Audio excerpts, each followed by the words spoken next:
সুপ্রিয় শিক্ষার্থীরা, আমরা সাজেশনের আলোকে প্রতিটি বইয়ের পৃষ্ঠা বাই পৃষ্ঠা ধরে সকল প্রকার বহু নির্বাচনী প্রশ্ন, এক কথায় উত্তর, সংক্ষিপ্ত প্রশ্ন এবং সৃজনশীল প্রশ্নের সাজেশন প্লাস উত্তর বুঝিয়ে দিব।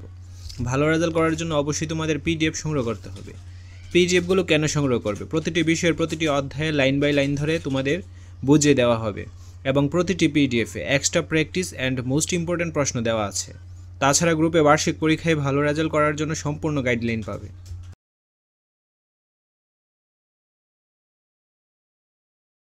তো এইটা হচ্ছে সপ্তম শ্রেণীর বার্ষিক পরীক্ষার স্বাস্থ্য ও সুরক্ষার সিলেবাস। এর আগের ক্লাসে আমরা নিরাপদ ও সুষম খাবার খাই, সুস্থ জীবন পাই, এই অভিজ্ঞতাটার বহু নির্বাচনী প্রশ্ন নিয়ে আলোচনা করেছিলাম। আজকের ক্লাসে আমরা এক কথায় উত্তর নিয়ে আলোচনা করব। বার্ষিক সামষ্টিক মূল্যায়ন 2024, শ্রেণী সপ্তম, বিষয় স্বাস্থ্য সুরক্ষা। এক কথায় উত্তর, প্রতিটি প্রশ্নের মান হবে 1 করে। দেহের ওজন স্বাভাবিক মাত্রার চেয়ে বেড়ে গেলে তাকে কি বলে? ওজনাধিক্য বা স্থূলতা। যে সকল বস্তু খাওয়ার ফলে মানুষের দেহের পুষ্টি সাধন হয় তাকে কি বলে? খাদ্য। সব ধরনের স্বাস্থ্যকর খাবারে কি আছে? পুষ্টি। আমরা অনেকেই মনে করি দামি খাবারের মধ্যে কি বেশি থাকে? পুষ্টিমান। সচেতনতার সাথে সঠিক খাদ্যাভ্যাস চর্চায় আমাদেরকে কি থেকে রক্ষা করবে? ভবিষ্যৎ পুষ্টি সমস্যা থেকে রক্ষা করবে। খাদ্য কেমন হতে পারে? খাদ্য সুষম, নিরাপদ এবং বয়স উপযোগী হতে হবে। কখন স্থূলতা বা ওজনাধিক্য দেখা দিতে পারে? কারো দেহের ওজন স্বাভাবিক মাত্রার চেয়ে বেড়ে গেলে স্থূলতা বা ওজনাধিক্য দেখা দিতে পারে। সবার কমপ্লিট প্রস্তুতি নিশ্চিত করতে 10 মিনিট স্কুল নতুন করে সাজিয়েছে অনলাইন ব্যাচ 2024। তোমাদের 6টি বিষয়ের সম্পূর্ণ প্রস্তুতি নিশ্চিত করবে বুয়েট, ঢাবি ও মেডিকেল থেকে পড়া টিচাররা। এই ক্লাস শেষ করে সেই ক্লাসের লেকচার শিট ও রেকর্ডেড ভিডিও দেখে প্র্যাকটিস করে ওই টপিকের সকল সমস্যা দূর হয়ে। কখন ওজন স্বল্পতা দেখা দিতে পারে? কারো দেহের ওজন স্বাভাবিক মাত্রার চেয়ে কমে গেলে ওজন স্বল্পতা দেখা দিতে পারে। ওজন স্বল্পতা কেন হয়?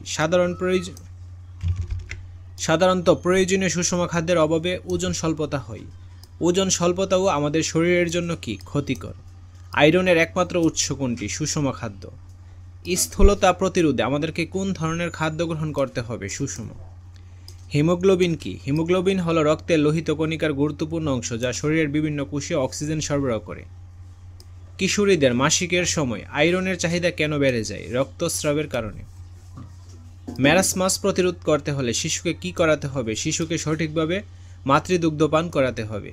রাতকানা রোগ কেন হয়? ভিটামিন এ এবং জিঙ্কের অভাবে রাতকানা রোগ হয়। রাতকানা রোগ থেকে কিভাবে সুফল পাওয়া যায়? উচ্চ মাত্রায় ভিটামিন এ সমৃদ্ধ খাবার খেলে সুফল পাওয়া যায়।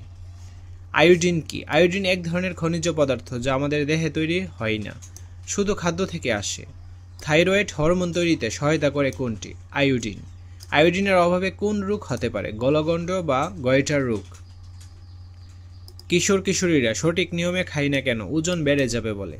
আয়রন থাকে এমন একটি খাবারের নাম লেখো। কলিজা।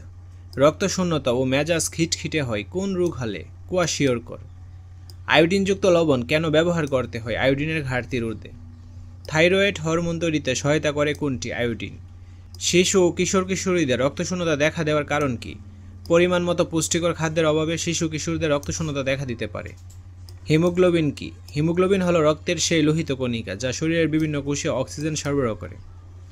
তাছাড়া এখানে অনেকগুলো মোস্ট ইম্পর্টেন্ট প্রশ্ন দেওয়া রয়েছে, এগুলোর অ্যান্সার পাওয়ার জন্য অবশ্যই তোমাদের পিডিএফটি সংগ্রহ করতে হবে। আশা করি সম্পূর্ণ পিডিএফ থেকে তোমরা পরীক্ষায় 100% কমন পাবে।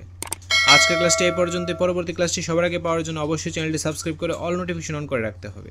ধন্যবাদ সবাইকে।